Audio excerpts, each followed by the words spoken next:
Sorry for the massive block of words, but I have to vent this out before I totally break down. My fingers are trembling nonstop, and I've edited this thing about 5 times now. I've been dating Nicholas for 5 years, wedded for 3. We didn't connect via apps or similar stuff. We got stuck in an art museum storage area when the digital lock broke down. We were trapped for more than 2 hours, sharing his energy bar while seated on the ground amid covered artworks. The repair team was super slow, but truthfully, it was the greatest random encounter. We chatted about all sorts from Rembrandt to our odd pets from youth. Once freed, he mentioned the lock-in was his most fortunate mishap and requested my contact. Being with Nicholas has been largely positive, to be honest. We purchased a modest home 2 years back, maintain a solid circle of buddies, and mostly loved shaping our shared existence. My birthday fell last weekend. Nicholas always turned my birthdays into something memorable. The previous year, he shocked me with a getaway to the Blue Ridge Mountains. The one prior, he set up this fantastic meal with our entire crew. But 3 weeks earlier, he mentioned a required job getaway overlapping my birthday that he couldn't skip. I felt let down, but aimed to be supportive. He appeared truly bothered by the schedule and repeatedly noted how his supervisor was acting like a total ass for picking that time. He vowed we'd mark it upon his return, perhaps with a short holiday. I trusted him fully. Foolish me. The evening prior to departure, he handed me a tiny present, merely some earrings, and expressed regret once more for skipping my day. He embraced me and wished he could remain. I saw him load his semi-formal outfits and computer. He included those silly group exercise garments firms force on you. I assisted with packing. Lord, I'm a fool. Thus, my birthday time passed. I passed it solo, got food delivery, marathoned a few episodes of that fresh series, and video chatted with my folks who greeted me. My mother inquired if Nicholas had planned anything unique, and I explained the job event. She looked startled but stayed quiet. Now I get why. On Monday, Nicholas returned with treats, premium sweets, and a tiny wine bottle from the getaway lodge. He rambled about dull sessions and group activities, appeared worn out yet glad to be back. All seemed routine. Then Kayla messaged me unexpectedly. We're not that tight, more like occasional pals. So I didn't overthink her note. Hey, ring me when you're by yourself. I assumed perhaps an odd incident occurred or she wanted to rant. When I dialed, she was hushed initially. Then she questioned, is Nicholas there? I replied no. Then she, all right, I plan to stay silent, but I spotted something on social media and I'm unsure if it's significant. But I identified Tina. I was confused at first. Identified her how? She exhales and states, a connection of mine shared a clip from a wellness center this weekend. Simply a relaxed water area video. But I promise Nicholas and your sibling are visible in the rear. She forwards the captured footage, and sure enough, Nicholas and Tina, my spouse, my sibling, in the backdrop obvious as day, his limb encircling her. She's resting against him. He's stroking her spine. They're chuckling, grinning, appearing at ease, appearing content, like a real pair. Meanwhile, I was isolated at home on my special day, believing he was at a compulsory job event. Lord, I'm such a moron. I replayed that brief segment endlessly, couldn't accept the sight. But it was them, absolutely, no doubt. He sported that identical goofy jacket I aided in packing. She wore the earrings I'd gifted her. You can't invent this. And throughout, they were at a wellness spot together, embracing like the universe revolved around them. Like I was invisible. I can't decide what stung worse, the betrayal, or how they didn't bother concealing. He didn't err accidentally. He didn't falter. He simply didn't care. And I'd have remained clueless, unless some acquaintance Kayla hardly knows uploaded a water clip at precisely the bad moment for them. I reviewed our shared banking and spotted a $1,200 pull from the prior Friday. No tags for wellness or trips. I examined his individual account. I occasionally check for urgencies, but it displayed nothing odd. Then I recalled my birthday cash. My grandmother mailed $800 in bills as usual yearly. I'd stashed it in my purse for later deposit, but upon checking, it vanished. Curious, I phoned the wellness place acting like I required a bill for work claims. The lady answering was very accommodating. She searched the booking under Nicholas's details, verified the period, and noted it was their intimate escape deal for a duo. The sum, $1,950, settled with $800 bills and $1,150 via plastic. I figured it out then. The bills were my special day funds. The balance, that $1,200 banking pull I noticed in our shared one. He likely used it to clear the plastic post trip. He swiped my damn special day funds to escort my sibling to a wellness lodge during my birthday time. I held off till Nicholas arrived. I displayed the clips Kayla provided. His expression paled, then flushed. He began with justifications. Tina faced tough times and required a listener. He was merely helpful. I stayed silent, just accessed the wellness booking info on my device and revealed it. Then I queried about my special day funds. That's when it shifted, like observing a shift in personality.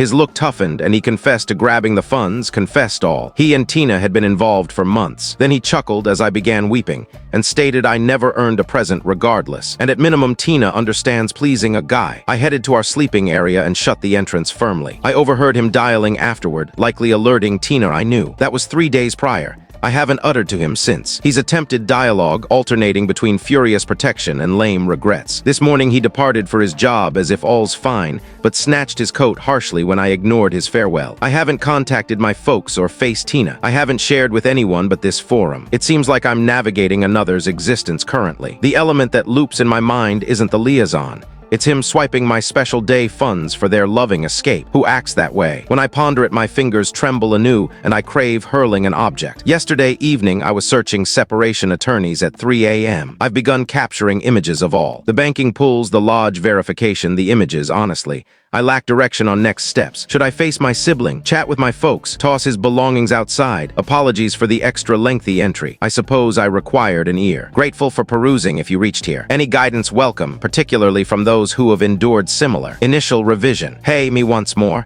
I truly didn't anticipate so many to peruse or concern over my original entry. I composed it around 2 a.m. quivering and sobbing, just craving a listener. I figured perhaps a handful of unknowns would say, "That's awful," and I'd erase it come dawn. But the encouragement, suggestions, and folks affirming I'm not insane, it touched me deeply, more than expressible. Anyhow, it's nearly 2 weeks since discovering my spouse betrayed me with my sibling. Still feels trapped in a bizarre dream. I mentioned I'd revise when clearer on plans, so here. The initial days were foggy. Nicholas and I merely coexisted, hardly conversing. He persisted in attempts to chat, saying we must discuss. Or can we please settle down? But I couldn't face him. I rejected more falsehoods. I'd either depart or act like audio played. I was desensitized. Then suddenly my sibling Tina messaged, "Just this week note, I'm regretful. It simply occurred. I didn't intend for revelation that way. Like, lady, you didn't stumble into my spouse. You selected this. Repeatedly, across months. You knew my special day. You knew I'd be solitary. You knew. And that's your whole statement?" I ignored. I forwarded the note to my mother with "Inquire Tina what this concerns."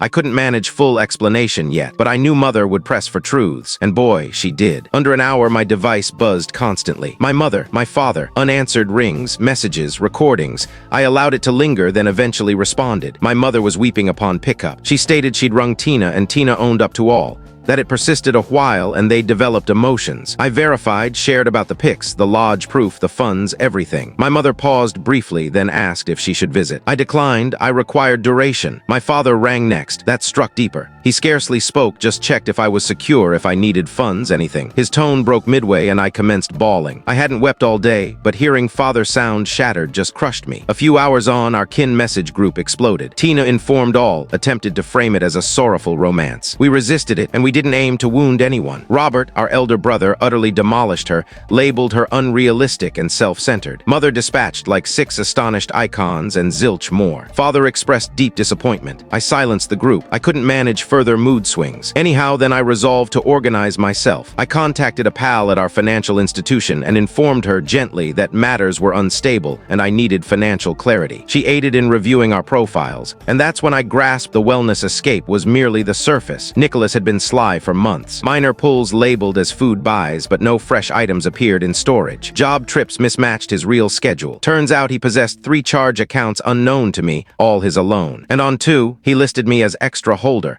but directed cards and alerts solely to his electronic and postal choices. He even instructed the institution against sending tangible cards for the added holder for ease. I never received a card, never a bill, unaware that was feasible. But when my bank pal assisted in retrieving logs, there it lay. Posh eateries I'd never visited, weekend rental stays, a $300 pendant, acquired 3 days pre-Tina's special day. Seriously, I challenged him the following dawn. He turned protective right away, claimed I'm overly dominating with cash, and he craved liberty. When I probed the charge accounts, he said for crises. Sure. So loving lodge weekends with my sibling count as crises? I erupted. I flung his beloved cup at the barrier. Farewell Star Wars cup. He deemed me mad and exited abruptly. Haven't truly conversed since, beyond his shouting or sulking. I scheduled a session with a separation attorney the subsequent day. She was composed, compassionate, and hugely useful. Instructed on papers to collect. Suggested avoiding home exit yet, and to begin logging joint versus personal buys presents. It seemed daunting, but at least provided tasks. I also visited emergency care for infection checks. All negative, fortunately. but it was degrading, clarifying the test reasons. Amid this, Nicholas began affection overload. Blooms, regrets. Let's seek counseling. We can overcome. When I stayed unresponsive, it reversed. Now I wasn't attempting. He'd shift from phony sorrow to indirect hostility to quiet hourly. Then the big shock. I returned early from job outage at site and overheard him phoning in the cooking area. He missed my entry. He told Tina, grant her room, I'm managing. Once calmed, we'll sort. I entered, seized my drink container and departed. No words. He realized I heard. He ended the call swiftly but didn't pursue. That evening I rang my relative Jason. He has a lease home vacant during fixes. I didn't finish the tale. He offered, it's yours, no rush, contribute as able. I wept again, but relief this time. Since I've gradually shifted items during his job hours. Just necessities now. Papers, attire, meaningful items. I've initiated a fresh financial profile at another institution. I'm preparing for clean departure. Last weekend, Nicholas purchased a costly timepiece online, $2,100 from our shared profile. He asserted for job gatherings to maintain image, but I knew it was ego boost amid turmoil. Arrival planned for yesterday when I'm typically at job, but I altered hours suddenly and was present for delivery. I accepted the box and from pure interest and resentment unpacked it, and behold, the flashy, ridiculously priced timepiece. Briefly, I considered leaving it as spend proof. But why? It drew from shared funds. I avoided drama or illegality, so I researched the outlet's refund rules. Evidently, if sealed and I proved joint buy, they'd permit store refund. No probes. I traveled to closest location same day with banking receipt. The staff hardly reacted, scanned code, verified deal, and issued refund there. Funds returned to shared profile hourly. But I'd set notifications and knew when to shift my portion to new one. He likely won't spot till next splurge. Nicholas is at a genuine job meeting now. He lacks knowledge the home is partly bare, that separation docs are prepared, or he'll face his harshest reality check. I don't foresee what follows. I'm scared. I'm furious. But I'm prepared, and that's progress. Thanks once more to all who heard. I'll revise when advances occur. Second revision. A month since prior revision and much unfolded. When I halted, I was set to depart Nicholas during his job meeting. I'd transferred most belongings to relative Jason's lease spot, refunded that pricey timepiece he acquired, and had separation docs set. Well, I executed, and the repercussions were fierce. The dawn Nicholas was expected. I did last home check. I took only definite mine, and some emotional pieces we co-bought I couldn't abandon. I left furnishings except grandmother's vintage seating chair from family line. I positioned separation docs on eating surface with my memo atop. You were correct. I don't grasp pleasing a guy. But evidently my sibling doesn't either. Beside, I placed home opener and union band, then exited permanently. That evening at Fresh Spot was strange. I felt empty, like observing another's path. I kept device off to evade certain outburst post his return. When I reactivated next dawn, 27 unanswered from Nicholas, 12 from Tina, 5 from mother. Nicholas's recordings began puzzled. Hey, where at folks? Then irate, what is this? Discuss now, finally pleading, please respond. We can resolve, I'm sorry, I erred. Tina's notes concerned Nicholas distancing, and if I'd spoken. She was unaware I'd departed and filed. My mother just verified my safety after Nicholas sought me there. I messaged mother I was secure but craved distance. I ignored Nicholas or Tina. By midday, attorney emailed. Nicholas contacted her firm. She noted avoid direct divorce talks with him and relay his notes to her. Truly, such relief with limits. Next days blurred with setups. Utility activations, address updates, work info changes. Nicholas alternated device assaults and silences. I recorded all but unanswered. Then first true shock. 5 days post-exit, Tina appeared at my job. I headed to vehicle post-shift when I noticed her against a post in lot, limbs folded, eyes swollen like wept. Upon spotting me, she approached quickly. I nearly continued. Instinct urged disregard, but she yelled my name loud, drawing coworker glances. I lacked alternatives, she claimed. She didn't request aid outright. Instead, she dove into babbling tale of Nicholas ceasing contact, promising stuff then abandoning, how folks treated her invisibly. I know you despise me, she said, but you miss it. He exploited me too. I believed he cared. It wasn't remorse. It was her victimizing self again like I'd sympathize. I saw in her gaze. She wasn't mending. She sought fault absolution. When I stayed mute, she neared tone low, you're not soul injured, you know. I gazed at her truly and felt void. Not rage, not glee at pain, not sympathy, just blank. I stated I couldn't assist and suggest calling Brother Robert. When she attempted arm grasp, I pulled sharply. She tripped back. Then I entered vehicle and left. Later night, she messaged from Fresh Digit, he's altered. I think he still adores you. We erred. I eyed that note for 20 minutes, then captured image and sent to Nicholas Sands' remark. He rang instantly, but I ignored. Hour later, he messaged, "Not like that. She's fabricating. I never adored her, just bodily. Please converse." I relayed that to Tina Sands' remark too, perhaps petty, but I wanted both to view others' words. I wanted them to taste betrayal sliver. A week on, served Nicholas's divorce reply. He disputed all. Asset splits, divorce bases, even alleging I deserted union residence. Attorney said typical opening ploy, no fret. What Nicholas ignored was my thorough records. Every dubious money move, every message, betrayal pics, confession audios, witness accounts. Attorney appeared highly assured of strong position. 2 weeks post-exit, I met folks. They appeared drained. Father embraced long upon arrival. Mother kept tear wipes. They shared multiple Tina talks. She stayed with Robert briefly, but poorly. Evidently, she persisted, claiming real link with Nicholas and overreactions. My brother's spouse was set to evict Tina personally. I informed folks of divorce steps and fresh spot. Assured financial and emotional stability. Sort of false, but they had burdens. Father stunned by revealing they'd consulted kin. Attorney on Tina will removal. I said unnecessary. She remained their child, but father firm. Actions bear results, and they taught us superior. 3 weeks post-exit,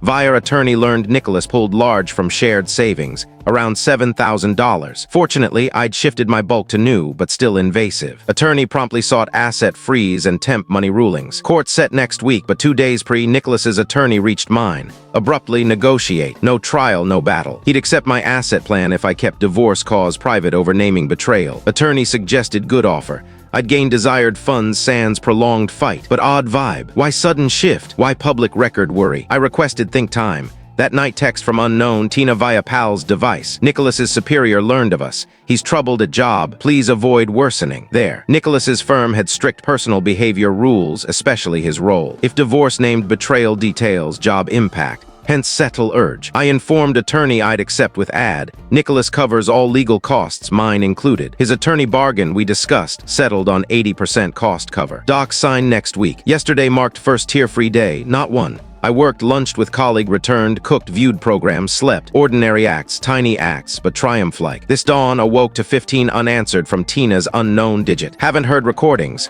No need for her defenses. This afternoon, shopping for food when email from Nicholas's firm. Not HR direct, but legal team. Evidently, Nicholas claimed I spread false job rumors, including betrayal accusations. Email posed as fact verify. They conducted internal probe and sought allegation confirmation. I eyed that email amid grain section long. Staff checked my wellness. Home sent to attorney fast. She rang 10 minutes on, said official careful reply. We composed short fact statement affirming divorce on clear betrayal proof and no role in job info spread. Attached images and edited lodge bill sufficient for point. Kept factual brief. Hour later, auto reply. Now await. Brother Robert rang evening for check. Noted Tina left his home yesterday. Tina's at pal's now, Robert unaware which. He said she messed guest area. Soiled linens, cosmetics on sink, even carpet scorch from hair tool. During chat, alert Nicholas posted social first in weeks. Pick of liquor glass with profound line on enduring tempests and self-discovery. I nearly chuckled. Wild that 6 weeks prior it'd crush me. Now just lame. The guy who chuckled as I wept, who swiped my special day funds for sibling betrayal, who said I undeserved gifts. Now sad posts online. I'm at Jason's lease still, but seeking personal unit. Browsing online markets for used decor and joined food box service over constant deliveries. Tomorrow attorney meet to scan final packed pre-Nicholas's next week's sign. She believes all covered but double-check hidden assets or debts. I know path long. Divorce full final takes time. Nicholas and Tina played grown games. Now grown results. Feels just. Final revision. Many DM'd for updates and I planned posting a while. Promised last once settled, so here. Firstly, divorce concluded last month. Nicholas ceased disputes post-firm probe start. Ultimately, assets split as I suggested mostly. I retained pension funds and personal items. He kept residence, but refinanced, removing me from loan and paid equity share. We divided joint savings less $7,000 he pulled, and he covered 80% legal costs as set. Whole affair costly and tiring but equitable. Most unforeseen occurred finalization day at court. Nicholas asked via attorney for 5-minute chat. Attorney discouraged but curious on words. I agreed, staying in court with guards near. He began not seeking reunion but needed acknowledgement of his grave errors. He asked potential future talks. I said likely no but wished wellness. Last bit not fully true. I don't wish harm precisely, but not wellness either, just past placement. For Tina, more tangled. Post-Robert eviction, she couch-surfed pals a while. Most tired after weeks. Her mother, she'd late-night drink and weep on unfairness, but inaction on fixes. She returned to folks 3 months back. Mother says tense. Father hardly converses with her. Mother mediates for home calm. Tina got call center work and supposedly saves for own spot. but slow advance. Tough saving with beauty buys and food orders taking half pay. We haven't spoken direct since work lot day. She sent endless messages from varied digits post blocks. Evolved from protective, you miss Nicholas and my bond, to urgent, please converse I miss sibling, to accepting, I know eternal hate likely. I unanswered all. Wider kin knows Tina me issue, not full facts. Most avoided probes, though grandmother, sender of swiped special day funds, trapped me at holiday and said whatever Tina acted, recall forgiveness men's giver over receiver. I agreed and switched topic. Adore grandmother, but she misses some betrayals, can't hug pray away. For me, I'm fine. Better sometimes. Got own unit 2 months back. Tiny single room with nice daylight and a last week third outing with guy via pal. He's imaging specialist at kids clinic across area. Knows story outline and hasn't fled yet. Super gradual but nice recalling not all guys awful. Most shocking growth my bond with brother Robert. Never tight growing, 5 years gap and varied hobbies. But amid chaos, he's top protector. When Tina victim posed a kin meal I skipped, he reportedly crushed her so she fled table weeping. He weekly checks and his spouse like lost sibling replacement. Few weeks back, bumped Nicholas at store. I nodded civil and left. Later checkout, staff said someone covered my buys. Knew him. Donated precise sum, $74 plus to aid center that day. Rejected his anything. Funds from timepiece refund in prior revision. Used for solo Costa Rica trip next month for 30th special day. Staying seaside hut, taking I erased old social. Too many Nicholastina recalls, made new private with close pals. Learning real meals over quick freezes. Unsure if Tina me mend ever. Some days think loved sibling perished at betrayal choice. Others, recall kid trailing for outfit borrows. Wonder if bond lingers under pain. Perhaps time reveals, but no hurry.